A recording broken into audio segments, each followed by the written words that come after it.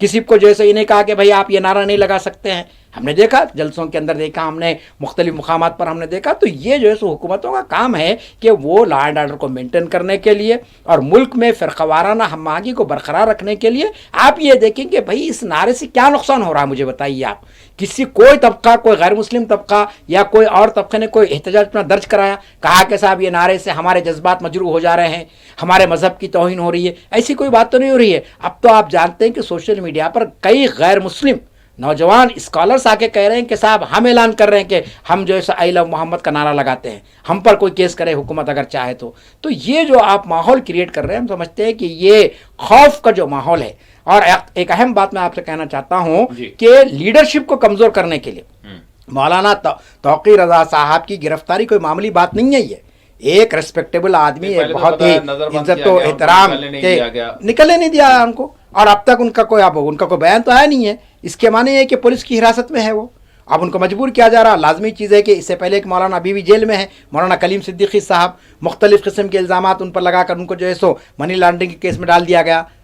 تو یہ صورتحال جو پیدا کی جا رہی ہے کہ ہمارے علماء کو گرفتار کر لینا یا ہمارے قائدین کا صفایا کر دینا انکاؤنٹر کر کے، یہ دراصل میں سمجھتا ہوں کہ جمہوریت کے نقاب میں آپ جیسے ڈکٹیٹرشپ کو لانا چاہتے ہیں، اور اس ملک کے مسلمانوں کو یہ میسج آپ دینا چاہتے ہیں کہ آپ ہمارے رحم و کرم پر ہے، اب دستور، آئین، قانون کی حکمرانی یہ سب ہم بازو رکھ دیں گے۔ تو یہ صورتحال میں سمجھتا ہوں کہ بہت ہی گمبھیر ہے اور بہت ہی خطرناک ہے، اور حکومتوں کو اس معاملے میں بہرحال سوچ سمجھ کر اقدام کرنا چاہیے۔ اور میں ہمارے مسلم بھائیوں سے بھی اپیل کروں گا کہ وہ بھی حالات کی نزاکت کو سمجھے،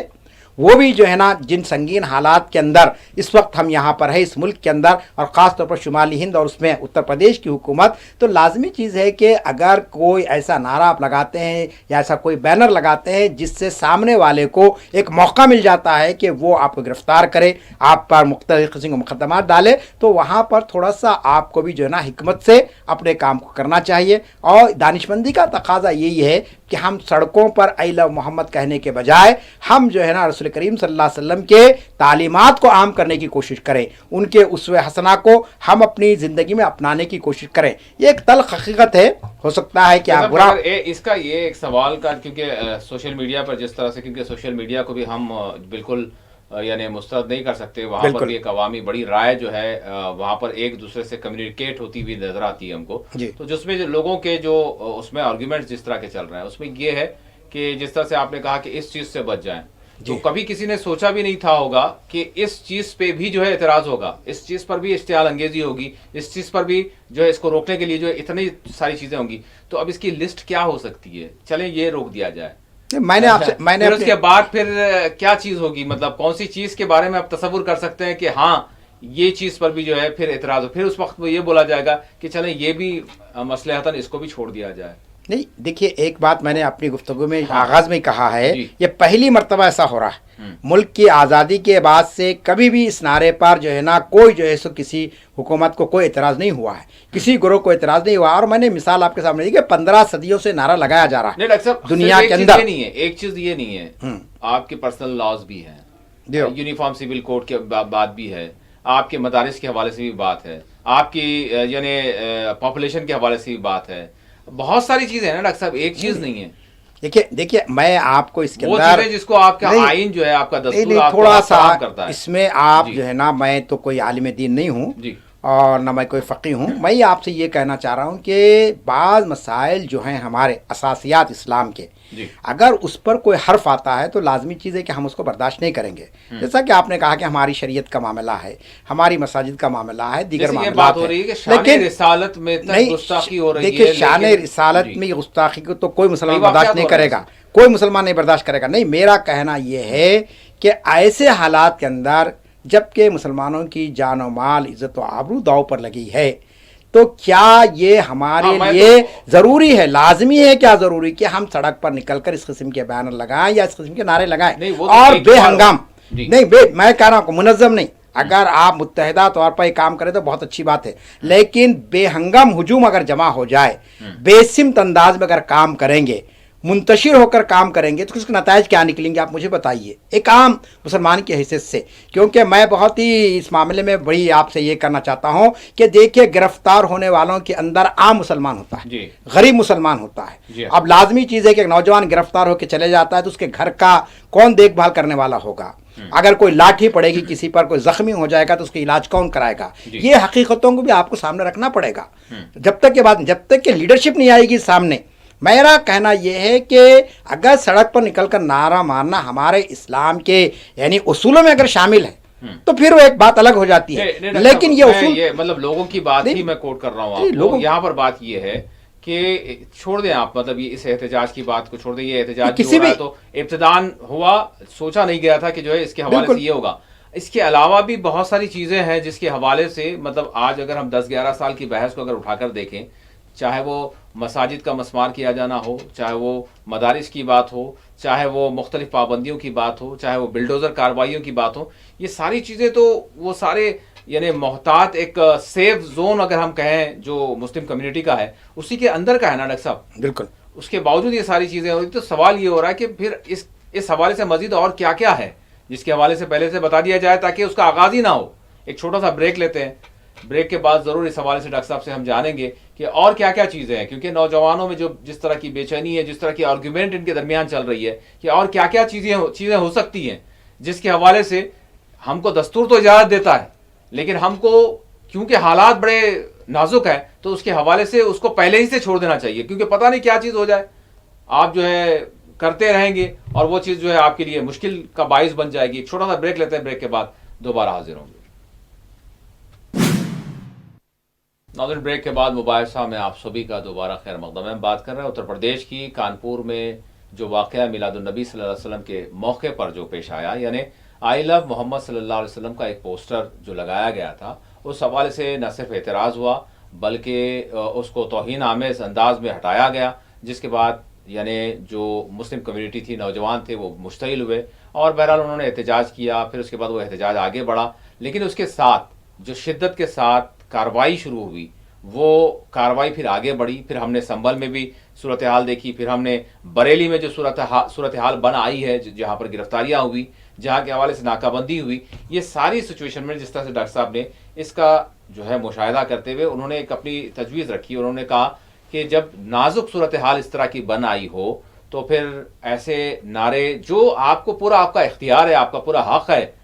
آپ کو آئین کانسٹیٹیوشن آپ کی اجازت دیتا ہے کہ آپ اپنے مقدسات کے حوالے سے اس میں اظہار محبت اور عقیدت ہی ہے اور کچھ ہے نہیں, لیکن اس سے بھی گریز کر لیا جائے کیونکہ صورتحال جب شرپسند عناصر جب جو ہے شرپسندی کر رہے ہیں تو آپ اس سے رک جائیں, کیونکہ وہ بنیاد نہیں ہے کہ آپ وہ نہیں کریں گے تو پھر آپ کا جو ہے دین کا کوئی حصہ مکمل نہیں ہوگا. یہ ڈاکٹر صاحب بول رہے ہیں, لیکن یہاں پر نوجوانوں کی جو بحث چل رہی ہے وہ یہ کہہ رہے ہیں کہ اس کے بعد پھر آپ ایک فہرست کو, کیونکہ آپ یہ کہہ رہے ہیں کہ ہم نے سوچا بھی نہیں تھا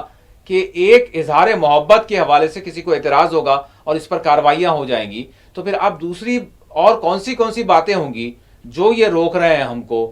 کہ دستور میں حق ہونے کے باوجود بھی آپ اس سے رک جائیے. تو اور فہرست بھی جو ہے جاری کر دے جس میں یہ بتائیں کہ شاید ہو سکتا ہے کوئی داڑھی والا شخص جو ہے نکل جائے تو وہ بھی یہ سوچ لے کہ ہو سکتا ہے داڑھی کے حوالے سے کوئی اعتراض ہو جائے, ٹوپی کے حوالے سے کوئی اعتراض ہو جائے, خاص لباس کے حوالے سے کوئی اعتراض ہو جائے. ہو سکتا ہے نا, کبھی سوچا نہیں تھا تو اب ہو سکتا ہے, تو اس کے لیے ساری احتیاطیں کر لیں تاکہ آبنائے وطن جیسے ہیں ان میں اور ہم میں کوئی فرق نہ ہو, کلچرل بھی میں کہوں گا. تو ڈاکٹر صاحب ایسا ہو جانا چاہیے, یہ نوجوانوں میں چل رہی ہے بات, احتیاط کا تقاضا. دیکھیے اس میں نوجوانوں کا جو جذبہ ہے وہ یقیناً قابل تحسین بھی ہے اور قابل قدر بھی ہے. جی, لازمی چیز ہے کہ آپ پوری اسلامی تاریخ کو اگر آپ پڑھیں گے تو آپ کو معلوم ہوگا کہ ہمارے دین کے اندر جہاں جوش ہے, تلک بھی لگا لیں, جہاں تلک بھی لگا لیں تھوڑا سا, کیا ہوگا اس میں, مطلب کوئی مسئلہ نہیں ہے. میرا کہنا یہ ہے, صرف یہ ہے کہ آپ کو حالات سے کے سامنے ہتھیار ڈال دینا نہیں ہے, آپ کو سرنڈر ہو جانا نہیں ہے, لیکن